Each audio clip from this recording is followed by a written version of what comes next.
महाराज, आपने कह दिया कि आप आईआईटीएन हैं, आप एरोस्पेस इंजीनियरिंग करके आए हैं और अब साधु बन चुके हैं। सच है ये? नहीं नहीं नहीं, इसमें से कुछ भी सच नहीं है।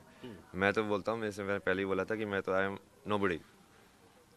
इतिहास तो होगा कुछ। नहीं नहीं नहीं, जो नोबडी है that person can be anybody. So then you can say like being an IITian is one of it, one of the form. Being this is one of the form, but truly what you are is nobody. तो then you मैं keep मैं ये changing. कह दूं कि मैं किसी से नहीं बात कर रहा हूँ। नहीं नहीं, तुम बात करके भी बात ना करो कि तुम्हारा अंदर से शांत है, ये बस बाहर से तुम चक्कर चक्कर कर रहे हो दुनिया का एंटरटेनमेंट के लिए। मैं ये बात इसलिए पूछ रहा हूँ कि कुछ लोग कह रहे हैं, अरे ये नाटक कर रहा है बाबा, आईआईटीएन थोड़ी है, एरोस्पेस इंजीनियरिंग करके यहाँ के थोड़ी आ गया, ये सनकी है या पागल है या नाटक कर रहा है या झूठ बोल रहा है। इस तरह की बातें हो रही है। झूठ बोल रहे हैं क्या? अरे ये तो वेरीफाई हो जाता है यार आज के टाइम पे। IIT की वेबसाइट पे वेरीफाई चेक करोगे तो वहाँ पे तो आपके जो फोटोग्राफ वायरल हो रहे हैं, उसमें तो कॉन्वोकेशन के फोटोग्राफ भी जा रहे हैं। अब तो क्या बोलोगे, IIT से कॉन्वोकेशन में बैठा हो यार, मैं डिग्री अच्छा लेके अच्छा हाथ में। अच्छा, जो लोग सनकी कह रहे हैं, अगर वो सर्च करना चाहें तो क्या सर्च करें, जरा बता दीजिए। नहीं नहीं, जो सनकी कह रहे हो वो तो ठीक है, सनक तो बढ़िया ही है। बढ़िया होती है। हाँ मतलब एक चीज के पीछे तुम बिल्कुल फोकस्ड हो ना, मतलब उस चीज से फर्क नहीं पड़ता मेरे को। अच्छा, अगर सर्च करना हो तो आपकी पहचान के तौर पे आपका इतिहास जो है, क्या सर्च करें? यही अभय सिंह सर्च करोगे, बहुत सारी चीज़ें ना। जब जैसे बिहान से उस पर जाके मैं पूरा क्रिएटिव वर्क डाला हुआ है। अब तुम जैसे इंस्टाग्राम पे मैंने तो कितनी सारी वीडियो डाली हुई है, प्रिडिक्शन से लेके पता नहीं मैंने क्या क्या डाला हुआ है दुनिया का। क्या क्या होने वाला है, कैसे होने वाला है, क्या आईआईटी होगा। बॉम्बे, ईयर कौन सा? IIT बॉम्बे 2008 2012। अच्छा, तो 2008 से 12 बैच में आपने किया, फिर नौकरी वोकरी? हाँ उसके बाद जैसे एक साल नौकरियाँ किया। जैसे मुझे फोटोग्राफी इसमें क्रिएटिव साइड जाना था, तो डायरेक्टली कोई अपॉर्चुनिटी नहीं मिली, तो फिर एक साल कोचिंग में पढ़ाया। उसके साथ साथ ऐसे वो तैयारी किया थोड़ा एंट्रेंस एग्जामिनेशन की। तो फिर से मास्टर्स में गया मैं डिज़ाइन का, उसको प्रॉपरली लाइक फॉर्मली पढ़ा। और उसके बाद फिर उसी में काम किया 1 1.5 साल। बट वो वही है, अब इसमें बहुत सारी चीज़ें हुई ना। जैसे मैंने अपनी जो फाइनल जो प्रोजेक्ट था एमडेस के अंदर, वो मैंने अपनी लाइफ के ऊपर बनाया। वही सवाल करके एक मूवी है, लाइक डोमेस्टिक वायलेंस का चिल्ड्रन के ऊपर क्या असर होता है, उनके माइंड के ऊपर। The silent basically. साइकोलॉजी वाला मुद्दा, आप एरोस्पेस इंजीनियरिंग करके साइकोलॉजी जैसे इशू पे भी काम करने लगे। हाँ चूंकि अब मैं उस साइड चला गया ना, स्टोरी टेलिंग साइड जो आप कर रहे हो जैसे ही, तो उसमें तो ये सब चीज़ें समझनी अच्छा, पड़ती है मतलब ना। पढ़ने के बाद ही डिस्ट्रक्शन शुरू हो गया था। जहाज वहाज नहीं बनाया कभी? नहीं नहीं, जहाज वहाज नहीं बनाया मैंने कभी। वो तो मैंने IIT में लाइक सेकेंड ईयर से ही इस साइड में इस काम करना चालू कर दिया था। लाइक मैंने इंटर्नशिप में भी, जैसे एक इंटर्नशिप जो थी वो ऐसे पूरा मैं उत्तराखंड घूमा कैमरा लेके। दूसरे इंटर्नशिप में मैं जैसे एक अरे तो पढ़े का है महाराज, एक सीट खा गए। काम आ रही है ना वो अभी हाँ? काम तो आ रही है ना पढ़ाई। इसी चक्कर में हम लोग यहाँ बैठे हैं। हाँ। वो IIT का टैग नहीं होता तो आप भी मेरे को नहीं बात है ना यहाँ दो हजार पे। आठ वाले लड़के आपको जो कह रहे होंगे कि हमारी एक सीट खा गए बाबा। नहीं नहीं नहीं, उनको बोलो ना कि अब देखो तुम्हारे लिए फायदे के लिए तो कर रहे हैं अभी। तो कह रहे हैं बहुत मोटा माल कमा रहे थे, मौज की जिंदगी थी, आके यहाँ गोरी बन गए। अब घोरी वही मैं बोलो ना, बनना तो मेरे को कुछ नहीं है ना। हाँ मतलब जब जिस मैं घोरी की जरूरत पड़ेगी तो घोरी बन जाऊंगा। मोटा माल कमा रहे थे। हाँ मतलब बाहर जैसे फॉरेन में था कनाडा में, वहाँ पे तो पैसे तो मिलते ही हैं। पैसा ही है वहाँ पे, पैसे के अलावा कुछ नहीं वहाँ पे।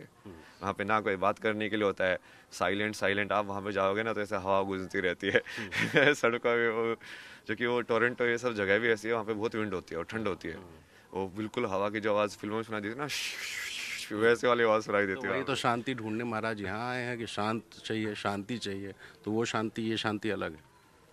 हाँ मतलब वो तो डेलिब्रेट लाइक फोर्स्ड शांति है ना, कि कोई किसी से बात नहीं कर रहा है। लोग इतने इंडिविजुअलिस्टिक हो गए हैं कि किसी को मतलब ही नहीं है अपने पड़ोसी अड़ोसी से क्या हो रहा है, किसके घर पे, सब अपने में बिजी हैं बस। तो वो कौन सी शांति है मतलब। अब ये कौन सी शांति? नहीं नहीं, ये तो मतलब उस चीज़ को जीने की शांति है। और इसमें भी ऐसा नहीं है ना, कोई जगह के हिसाब से तो नहीं होता वो। क्या क्या क्या आपको इंस्पायर कर दिया कि छोड़ो यार सब कुछ, चलो अब चलते हैं, बैठ जाते हैं प्रयागराज में साधु बन के, धुनी रमा के, लकड़ी जला के, एकदम आराम से, बिना कपड़े वपड़े के? कपड़े तो पहने ना अरे मैंने। लेकिन पहले तो जैकेट वैकेट पहनते होंगे ब्रांडेड किस्म का। नहीं नहीं, वो तो आप अभी ना, वही वो बोला हूँ, आपने बहुत लिमिटेड देखा है। हाँ। आप मेरे पिछले है ना 1 साल का जब मैंने पूरी पद यात्रा की उस सब का पूरा ढूंढना लोगों को, उनसे पूछना कि मैं किस रूप में आया था वहाँ पे। किस रूप में आए थे? कभी वैसे जैसे वो शॉर्ट्स, वो जॉगिंग वाली पैंट पहन के और सब लेके, बीच में जैसे मैंने बहुत फ्लूट बजाई, एक फ्लूट लेके चलता रहता था, फ्लूट बजाता रहता था बैठा बैठा। तो अब वो उन्होंने कुछ अलग चीज़ देखी है। फिर अभी जैसे मैं डंड लेके घूमता हूँ, अब आपने अलग चीज़ देखी है। अब आपने ऐसे वाले कपड़े देखे, ये 3 धोती तो अभी खरीदी है मैंने। अब ये प्रयाग खत्म हो जाएगा, उसके बाद नए कपड़े खरीदेंगे, नए रूप में जाएंगे, नई जगह पे जाएंगे, नई लीला करेंगे। क्या पहनेंगे? आपकी क्या पहनेंगे? अभी महादेव बताएंगे ना वो जगह कैसे कैसे सेट कुछ करना है, सोचे वोचे स्टोरी नहीं लाइन। है? नहीं नहीं, मैं सोचने का काम मैं नहीं करता, सोचने का काम उनका है, मेरा करने का काम है। तो ये बताइए, पढ़ाई की आईआईटी में, फिर काम कुछ और करने लगे, टीचिंग भी करने लगे, फिर डॉक्यूमेंट्री भी बनाने लगे, साधु भी बन गए, अब फिर डिस्ट्रैक्ट हो गया माइंड तो कहीं और भटक के कुछ और करने चले जाएंगे? हाँ जब तो ये फाइनल है। नहीं ना, तुम किसी चीज़ को फाइनल कैसे बोल सकते हो? जो चीज़ फाइनल होगी वो अपने आप ही फाइनल हो जाएगी, उस चीज़ को बोलने की जरूरत ही नहीं है। मान लीजिए 2025 का महाकुंभ है ये, 2021 में जब 31 में जब कुंभ आएगा, तो आपको बाबा की तरह हम लोग देखेंगे, इसकी गारंटी है कि नहीं? नहीं नहीं, मैं तो अननोन बनना चाहता हूँ ना। मेरा लक्ष्य है कि मैं जिंदा हूँ कि नहीं वो लोगों को पता ही ना चले। समझ रहे हो? अब ये किस रूप में आया, संसार में आए, कुछ तो करके चले गए। अब वो कौन था, किस नाम से आया था, वो नाम भी नहीं पता किसी को। ऐसा होना चाहिए, वो है फ्री जीवन कि तुम अंदर घुस सकते हो, बाहर निकल सकते हो अपनी मर्जी से। साधु वाधु बन जाते तो उनका नाम दे दिया जाता, आपका नाम तो सब अभय सिंह बोल रहे हैं, आपने कोई ये आनंद जी महाराज टाइप का कुछ बने? बहुत नाम मिले ना मेरे को। कौन कौन से? बताइए बताइए बताइए। राघव मिला मेरे को, जैसे ऋषिकेश से हाँ, माधव, हाँ, फिर ये मशानी गोरख, अच्छा। बटुक भैरव। इतना नाम लेके घूम रहे हैं, कौन सा? अब जिसको जो दिखता है वैसे नाम दे देता है। तो हम क्या बोलें आपको, अभय सिंह बोलें? हाँ मतलब बेसिकली प्लेस होल्डर नाम तो वही है ना वो। जो माँ बाप ने रखा था, हाँ जो नाम नाम और जो गुरुओं ने रखा वो कोई फाइनल नहीं किया? नहीं नहीं, वो हर एक गुरु अलग तरीके से देखता है। वो अघोरी हैं तो वो उनको मशानी गोरख दिखता है मेरे अंदर। वो दूसरे टाइप के है तो उनको कुछ और अलग रस दिखेगा। वो ठीक है, वो जिसकी जैसी दृष्टि होती है वो वैसे ही देखता है उसको। महाराज पढ़ाई लिखाई करके जब हम लोग नौकरी पाए, घर वाले पीछे पड़ गए, शादी करो शादी करो। आपके घर वाले नहीं पढ़े कि इंजीनियरिंग कर लिए, नौकरी वोकरी करने लगे, चलो शादी करो? नहीं नहीं, वो मेरा तो जैसे वो बीच में वो मेंटल हेल्थ की इश्यू हो गया ना, तो उसकी वजह से तो मैंने वैसे ही बोल दिया था यार मेंटल हेल्थ का क्या हुआ था? कि मैं मतलब ये तो यार वो बहुत बड़ी अरे स्टोरी है वो। बताइए, ऐसा कौन सा मेंटल इशू हो गया? जैसे उसी के ऊपर मैंने फिल्म बनाई ना, जैसे वो जो है उसी जो वही सवाल करके फिल्म बनाई कि अब जैसे वो जो बचपन में ये जो ट्रॉमेटिक सिचुएशन थी, डोमेस्टिक वायलेंस वाला जो था, कि उस पर तुम्हारा क्या असर पड़ता है। आपके साथ हुआ था? हाँ, तो जब मैंने वो फिल्म बनाई तो उसकी वजह से वो ज़्यादा ही डीप में चला गया ना मैं। तो उस चीज़ को ज़्यादा जीने से कई बार वो नेगेटिव में पड़ जाता है। आपके साथ डोमेस्टिक वायलेंस हुआ था बचपन में? मेरे साथ नहीं ना, जैसे मम्मी पापा आपस में ना, अच्छा। तो ऐसे बच्चों के अच्छा, माँ मन बाप पे क्या आपस में प्रभाव झगड़ा होता है। करते थे तो उसका हाँ, असर हो गया? तो क्या असर होता है बच्चे को। और उसके बाद भी आप आईआईटी निकाल लिए? हाँ तो है ना कृपा महादेव की। बहुत साधना की ना, मैं दिन में सो जाता था। मैं कहा दिन में ये सब मोह माया में क्यों पढ़ना है, स्कूल से आओ 5-6 बजे आके सो जाओ, रात को उठो 12 बजे। जब सब शांत है, अब कोई लड़ाई वड़ाई करने वाला ही नहीं है, हमेशा कमरा से शांति ही बंद ढूंढते थे। करो और अपनी पढ़ाई करो बैठ के। तो माँ बाप झगड़ा करते थे, आप पे इतना ज़्यादा असर हो गया कि आप ट्रॉमा में चले गए? हाँ मतलब वो एक वजह हुई, और फिर जैसे वो चीज़ इकट्ठी होती गई, वो हेल्पलेस वाली सिचुएशन में इसको बोलता हूँ। जैसे एज ए चाइल्ड तुम हेल्पलेस हो ना, तुमको तो पता ही नहीं ये हो क्या रहा है, तुमको तो समझ में ही नहीं आ रहा है ना, तुम्हारी समझ डेवलप हुई है ना कुछ और डेवलप हुआ है, तुम कैसे रिएक्ट करो, क्या तुम जाके वही कुछ मारो, क्या कुछ करो, तुमको कुछ पता ही नहीं है। ऐसा तो नहीं इसी डर से शादी वादी नहीं की और फिर बाबा हाँ बने? एग्जैक्टली।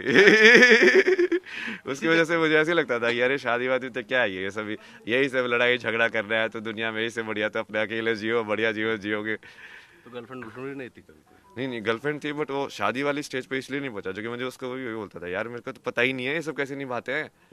मतलब मैं कर लूंगा, फिर उसको तो समझ भी नहीं आता ये स्क्रिप्ट कैसे प्ले कर लिया है। तो गर्लफ्रेंड थी? हाँ कितने साल?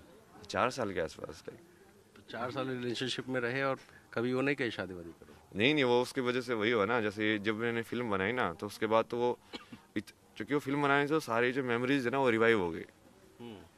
तो मतलब तो फिर आप ट्रॉमा में चले गए, फिर छोड़ के भाग गए? हाँ, तो फिर वो ट्रॉमा में मैंने उसको बोला देखो मेरे को तो महसूस ही नहीं होता अब कुछ भी। डर वर तो नहीं गई थी? नहीं नहीं, वो मतलब वो ऑनेस्ट फीलिंग थी ना, मतलब कि यार अब तुमको सही में तुम बिल्कुल लाइक फीलिंगलेस हो गए इन अ वे।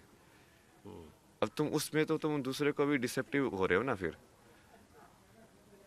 कि शादी वादी करने का मन नहीं हुआ? अरे कई बार रिलेशन में रह के होता है ना, अटैचमेंट इतना हो जाता है, चलो यार अब तो कर लो, ये तो ठीक है। नहीं नहीं, वो वैसा नहीं था ना। मेरे को तो जैसे होता है, जब मुझे कोई चीज़ करनी होती है फिर वो शोर शोर समझ में आती है, तभी मैं चीज़ वो चीज़ की है। तो जब वो नहीं था तो वो तुम डाउट में क्लियर हो कि हाँ ये वाली चीज़ तुमसे नहीं हो रही है।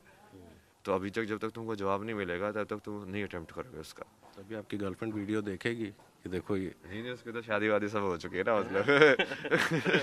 आप उसका पति देखेगी, दिखाएगी कि मेरा बॉयफ्रेंड था।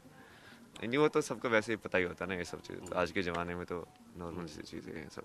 चलिए लास्ट में अब आपसे पूछ रहा हूँ कि ये जो साधु की जुन्नी है, आपको बैरागी कहें तो ज़्यादा सही होगा। हाँ, आप बैरागी हैं। तो जब बैराग्य धारण कर लिया है तो ये क्या स्थायी वैराग्य है, या ये भी एक तरह का एक एक्सपेरिमेंट है कि जैसे आईआईटी करने के बाद टीचिंग, टीचिंग के बाद डॉक्यूमेंट्री, डॉक्यूमेंट्री के बाद कुछ और नौकरी और फिर साधु, तो ये स्थायी है? मतलब यदि ये स्थायी नहीं हो तो इसका मतलब मुझे पूरा जवाब मिला नहीं है। क्या सवाल क्या है आपका जिसका जवाब ढूंढ रहे हैं? यही कौन सी चीज़ स्थायी है? जो चीज़ टाइम में है, जो ट्रांजिएंट होती है, वो सत्य नहीं है। सत्य जो होगा वो हमेशा रहेगा, हर जगह रहेगा और हर काल में रहेगा। उसकी ना मतलब स्थायी का मतलब वही है ना, स्थायी मतलब वहीं पे है, स्थित है वो नहीं जाएगा कहीं पे भी। तो यदि वो जवाब यदि वो आके जा रहा है, इसका मतलब तुमको परमानेंट वाला आंसर नहीं मिला, टेम्परेरी आंसर मिला है। तो क्या मतलब सच आपका सवाल है कि सच क्या है, मौत क्या है, जिंदगी क्या है, इस तरह का कोई सवाल है जिसका ये जवाब सब सवाल एक ही है। सब एक ही है। इसी का जवाब वो बस ढूंढने का तरीका अलग अलग है कि हाँ मौत क्या है, सत्य क्या है, जिंदगी क्या है, आत्मा क्या है, मन क्या है। आप किसी भी चीज़ को मतलब एक डोर को पकड़ लो और उसको खींचते जाओगे तो वहीं को खुलेगा वो। गुरु जवाब दे देंगे। हाँ मतलब महादेव है ना गुरु तो। चलिए, बहुत शुक्रिया। तो अभय सिंह जो ये कह रहे हैं कि उनको आप जो चाहें कह सकते हैं, क्योंकि उन्हें ये नहीं पता कि वो हैं कौन। ज़िंदगी बहुत अलबेली किस्म की थी, मौज की थी, और एक और मौज की अलग ज़िंदगी अब सनातन के इस महापर्व पे, महाकुंभ पे आए हैं, और इसी वजह से सोशल मीडिया पे इनको इतने सारे लोग देख रहे हैं। तो हम भी इनके पास चले आए यही सवाल जानने के लिए, और देखिए फिर से मस्ती में। चलिए फिलहाल अभय सिंह जी, 2031 में उम्मीद है कुंभ में आप मुलाकात करेंगे। कैमरा पर्सन वीरेंद्र सैनी के साथ रणवीर, NDTV इंडिया।